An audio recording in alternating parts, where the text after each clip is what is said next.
এবার আমি খোদারে প্রশ্ন করি, খোদারে, ও খোদা, ক্যান্টনমেন্ট খলিলের বাপ নাম হলো করিম মুন্সি, ইউটিউবে ফেসবুকে সবাই দেখবেন 10 মাস 15 দিন পরে কবর থেকে উঠাইছে, আল্লাহর কসম মাটিয়ে মাটি বানাইতে পারে নাই। তাহলে খোদারে তুই কইছস মাটির ভিতরে ঢুকাইবি, মাটির সাথে মিশাইবি, করিম রে, করিম মুন্সি রে যে মিটাইতে পারলি না। আমার কথা বোঝেন না? এই জন্য আইন সবার জন্য এক না, মনে রাখবেন। আল্লাহর ওলিদের জন্য আল্লাহ আইন পাল্টাইয়া দেয়। যেমন আল্লাহ কয়, বন্ধু, ও বন্ধু, আপনার উম্মত যদি এক ওয়াক্ত নামাজ কাজা করে, কি করে? কাজা করে। কাজা তো বুঝছেন, মানে ছাড়ি দন, ঠিক আছে না? বুঝেন না? কাজা মানে নামাজ ছেড়ে দেওয়া নয়, ওয়াক্ত মতো না পড়া। আমার আল্লাহ ডাক দিয়া কয়, বন্ধু, ও বন্ধু, আপনার উম্মত যদি এক ওয়াক্ত নামাজ কাজা করে গো, আমি আল্লাহ 2 কোটি বছর জাহান্নাম দিব, 2 কোটি 88 লক্ষ। আল্লাহু আকবার বলেন। আল্লাহু আকবার। এখন আইন করলেন কে? আরো জোরে। আল্লাহ পাক আইন করলেন। আচ্ছা, আল্লাহর আইনকে উল্টাইবার মতো ক্ষমতা কারো আসেনি? না, নাই। আল্লাহ যা কয় তাই তো হয়।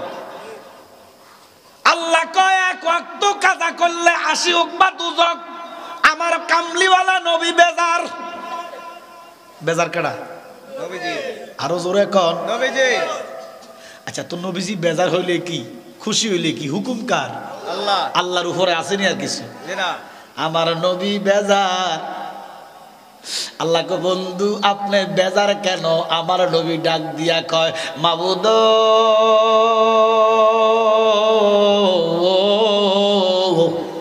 আপনার এই আইনটা আমার উম্মতের জন্য বড় শক্ত হইয়া গেছে।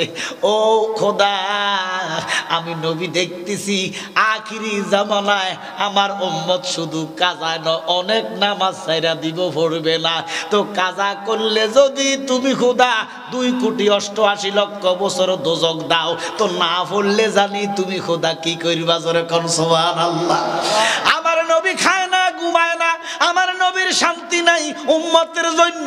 উম্মতের দরদি নবী, কামলিওয়ালা নবী, ঠিক কি না? সেই নবী এখনো আমাদের জন্য কান্দে, কিন্তু কিছু বজ্জাত মুসলমান নবীরে কাঙ্গমতো মাটির মানুষ। নবী কবরে নাই, নবীর হাড্ডি গুড্ডিও নাই, আছে কি নাই? এমন আছে না? আমরা যারা ওহাবি করি, তারা সেট করে সেতি ওঠে। আপনি ওহাবি না হইলে আপনি সেতেন কেন? কি আপনি করে সুন্নি করলে কি আমরা সেতেন? খুশি না সেতেন? এমন একদল কর, কইলে কেন সেত? আর ওহাবি কোনো গালি নয়, ওহাব একজনের নাম। ওই নজদের ওহাব, আব্দুল ওহাব। আব্দুল ওহাব নজদের হাতে একটা লাঠি ছিল। আমার নবী রওজাতে যাইয়া গুতা দিয়া কয়, এইটার ভিতরে জিডা আছে, বাদশারে কয়, বাদশা সৌদরে কয়, বাদশা এইটার ভিতরে জিডা আছে, এই মরা মুহাম্মদের চাইতে আমার লাঠির ক্ষমতা বেশি। নাউযুবিল্লাহ। কত বড় নাজাস! হে বলে সংস্কারক, বিদাতের বিরুদ্ধে, শিরকির বিরুদ্ধে মানুষকে নামাইছে। নিজে কাট্টা কাফের, ইমান নিয়া মানুষকে বানাইছে ইমান হারা মুনাফিক কাফের। কথা কোন ঠিক কিনা? ওই আব্দুল ওহাব নজদিকে যারা অনুসরণ করে, আমরা তাদেরকে বলি ওহাবি। আপনি সেতকেন না। আপনি যদি আব্দুল ওহাব নজদিকে অনুসরণ না করেন, আপনি সেতার কোনো কারণ নাই। গভীর মনোযোগ। এই জন্য বাবা, আমার নবী এখনো কান্দে, তখনো কান্দে। নবী কান্দে মদিনায়, শুধু উম্মতের মায়ায়। সবাই নবী কান্দে মদিনায়, শুধু উম্মতের মায়ায়। দুরুদ পড়ে সবাই। ও বন্ধু, আমি বুঝছি, আমি জানছি আপনি আপনার উম্মতের জন্য পাগল। অনেকদিন 3 মাস এই আইন বলদ ছিল। 3টা মাস এই আইন বলবৎ। কাজা করলে 2,88,00,000 বছর। তো আল্লাহর হাবিবের সাথে সাহাবা ছিল কমার বেশ 2 লক্ষ। কত? 2 লক্ষ। জোরে কর। 2 লক্ষ। নবীজি হজে যাইয়া আরাফাতের মাঠে সাহাবাদেরকে ডাক দিলেন, সাহাবারা আপনারা আমারে ভালোবাসেননি? সাহাবারা কয় ইয়া রাসূলুল্লাহ, জানের চাইতে বেশি ভালোবাসি। সুবহানাল্লাহ কোন। তো আমার নবী কয় যদি আমারে ভালোবাসেন এখন মাগরিবের নামাজের আজান দিব, কেউ নামাজ পড়বেন না। সুবহানাল্লাহ। সাহাবীরা একটা ডাক দিয়া কয় নবী গো, নামাজ পাইলাম আপনার জন্য, ইসলাম পাইলাম আপনার জন্য, কোরআন পাইলাম আপনার জন্য, আল্লাহ পাইলাম আপনার জন্য, আপনি যেহেতু বলেছেন মাগরিবের নামাজ আমরা পড়ব না। নামাজ কার? নবীকে পড়বেন না। একজন সাহাবীও মাগরিবে আরাফায় মাগরিব পড়ে নাই, আজান হইছে কিন্তু জামাত নাই, নামাজ নাই। সুবহানাল্লাহ সুবহানাল্লাহ। হায় হায় হায়। মাগরিবের নামাজের সময়টা বেশি না কম? জোরে কর। আমার আল্লাহ একটা ডাক দিয়া কয় বন্ধু, ও বন্ধু, আমি বুঝে গেছি, জানে গেছি আপনি আপনার উম্মতের জন্য দয়াবান। নবী গো, আপনি যে নামাজ ছাইরা দিছেন আমি খুশি হইছি। নামাজ পড়লে আল্লাহ খুশি, নবী নামাজ ছাড়ছে আল্লাহ খুশি। সুবহানাল্লাহ। আরে কেমন নবীর উম্মত হইলা, ওই নবী নামাজ ছাইরা দিছে, আল্লাহ ডাক দিয়া কয় হাবিব আমার, আমি আল্লাহ খুশি হইয়া গেলাম। শুধু খুশি হই নাই, আপনার এই কর্মরে কিয়ামত পর্যন্ত আপনার উম্মতের জন্য ধর্ম বানাইলা। হাজী সাহেব, আপনি মক্কায় হজ করতে গেলে আরাফাতে যখন যাবেন মাগরিবের আজান হবে, যদি নামাজ পড়েন আপনার হজও নাই, মুসলমানিও নাই। আল্লাহ কয় বন্ধু, মাগরিবে আজান হবে, জামাত হবে না, আপনি যেহেতু ছাইরা দিছেন আমি আল্লাহ খুশি হইয়া আপনার উম্মতের জন্য ধর্ম বানাইয়া দিলাম। জান জান জান মুজদালিফা যাইয়া এশার সাথে 1 আজান 2 ইকামতে যদি মাগরিবের সাথে এশা পড়ে আমি আল্লাহ কাজানো আদায়ের সওয়াব দিব। আল্লাহু আকবার। নারে রিসালাত ইয়া রাসূলুল্লাহ। আহলে সুন্নাত ওয়াল জামাত জিন্দাবাদ জিন্দাবাদ। পবিত্র ঈদে মিলাদুন নবী জিন্দাবাদ জিন্দাবাদ। মুর্শিদ বাহলাক বাবা জালালি সাহেব জিন্দাবাদ জিন্দাবাদ। এইজন্য হাজী সাহেবরা মাগরিবে যায় আরাফাতে মাগরিব ছাইরা দেয়। হাজী সাহেব আছেন নাকি ওইখানে? এখানে কেউ আসেননি হাজী সাহেব? একজনও নাই হাজী সাহেব নাই। অন্তবার আমরা দেশে হাজী সাহেব 2 প্রকার, একটা ছোট হাজী, একটা বড় হাজী। নাউজুবিল্লাহ কোন। নাউজুবিল্লাহ। ইসলামে ছোট হজ বড় হজ বলতে কোনো হজ নাই। হজ বছরে একদিন, ওই জিলহজ মাস। কথা বলেন ঠিক কিনা? আর এমনি এমনি মক্কা মদিনা গেছেন, উমরা করছেন, জিয়ারত করছেন, তাওয়াফ করছেন, এগুলা হজ না। কোটি কোটি বার যদি উমরা করেন আপনার হজ আদায় হবে না। এই ছোট হজ কইয়া এখন বড় লোকের গোষ্ঠী উমরায় 1.5 লক্ষ টাকা দিয়ে উমরা করে আসে আর হজে যায় না। এই যারা হজের সমর্থ আছে তারা কোটি বার হজ করলেও তাদের উমরা করলেও তাদের হজ হবে না। মনে রাখবেন, ইসলামে ছোট বড় কোনো হজ নাই। আরেকটা জিনিস আপনাদেরকে জানানো খুব জরুরি, অনেকে উমরায় যায়, যায় না? একটু কথা বলেন, যায় না? হজেও যায়। তো বাড়ির থেকে ফোন দিয়া কয় ওই যে এহরামের যে কাপড় জমজমের ফানি দিয়া ধুয়ে আনবেন। এরা পূর্ণ মনে করে যে আরে জমজমের ফানি দিয়ে যদি কাপড়টা ধুয়ে আনি আর এটা যদি আমার কাফন দেয়, হয়তো জমজমের ফানির উসিলে আল্লাহ আমার নাজাত দিতে পারে। এমন ধারণা আছে কি নাই?